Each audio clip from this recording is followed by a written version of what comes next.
Berjus Renungan Harian Anak.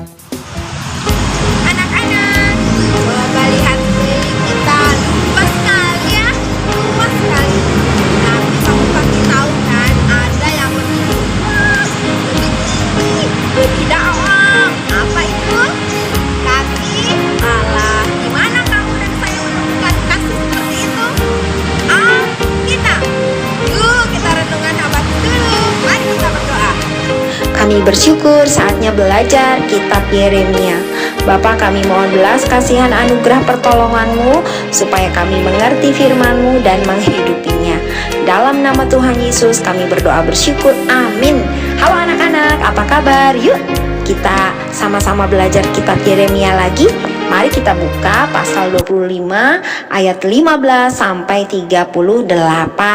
Nah anak-anak, Allah yang adil menghukum manusia yang berdosa tanpa pilih-pilih, tanpa pandang bulu.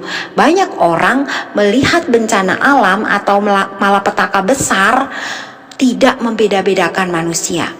Mau itu negara kecil kek, besar, miskin, kaya, berbudaya tinggi atau berteknologi tinggi, mau itu negara yang beragama atau ateis, semua tidak luput dari musibah-musibah besar. Nah anak-anak, keadilan Allah akan dilakukan atas semua orang, semua bangsa, karena dosa-dosa mereka. Karena manusia telah jatuh di dalam dosa, manusia mengalami kerusakan total. Rusak total artinya rusak semuanya. Ketika manusia jatuh di dalam dosa, seluruh gambar dan rupa Allah yang ada di dalam diri manusia menjadi rusak total juga.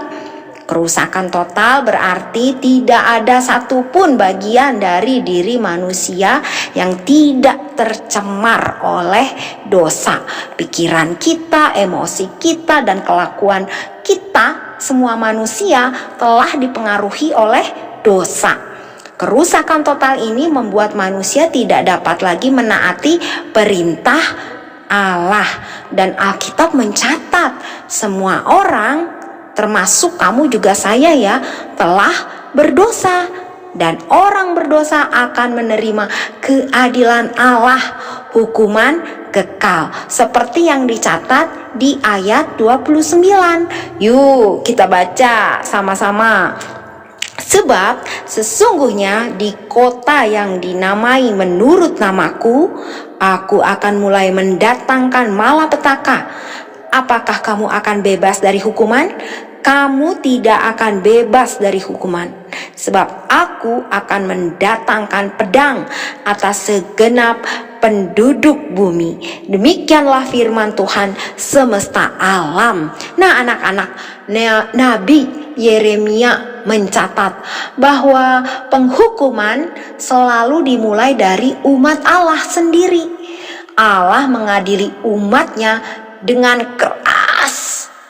Apalagi bangsa-bangsa lain yang tidak percaya Allah, pasti mereka juga akan diadili oleh Allah. Tidak ada orang atau bangsa-bangsa yang bisa luput dari keadilan penghukuman Allah. Allah yang adil pasti akan menghukum semua manusia yang berdosa. Puji Tuhan, puji Tuhan, puji Tuhan. Dalam Tuhan Yesus Kristus, Allah yang adil adalah Allah kasih yang memberikan anugerah pengampunan dosa. Seharusnya kamu dan saya yang dihukum karena dosa-dosa kita, tapi Tuhan Yesus memberi diri, menggantikan hukuman dosa kamu juga saya. Dia rela mati di atas kayu salib, tapi dia bangkit, menang, hidup selama-lamanya, memimpin semua anak-anak, semua orang-orang percaya untuk hidup dalam keadilan dan kasih karunia Allah. Nah anak-anak, mari kita merespon kasih Allah yang begitu besar. Mari sejak masih muda, sejak kecil kita senang menjadi saksi Tuhan Yesus.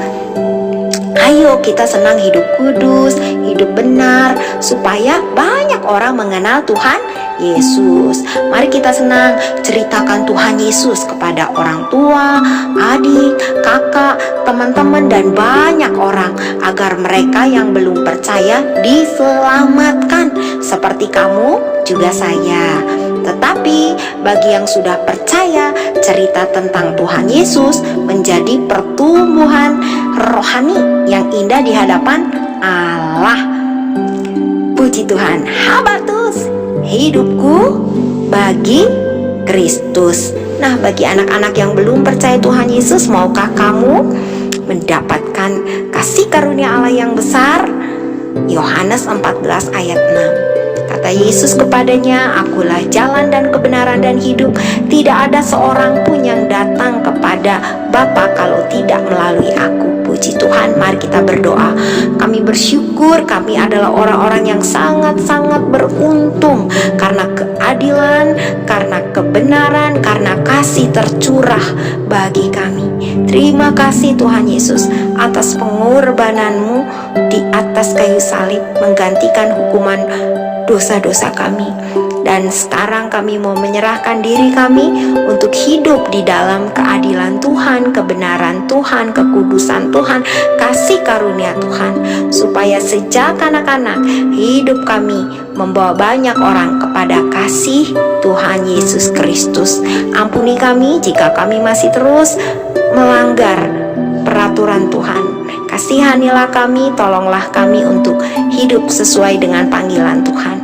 Dalam nama Tuhan Yesus kami berdoa bersyukur. Amin. Sampai jumpa anak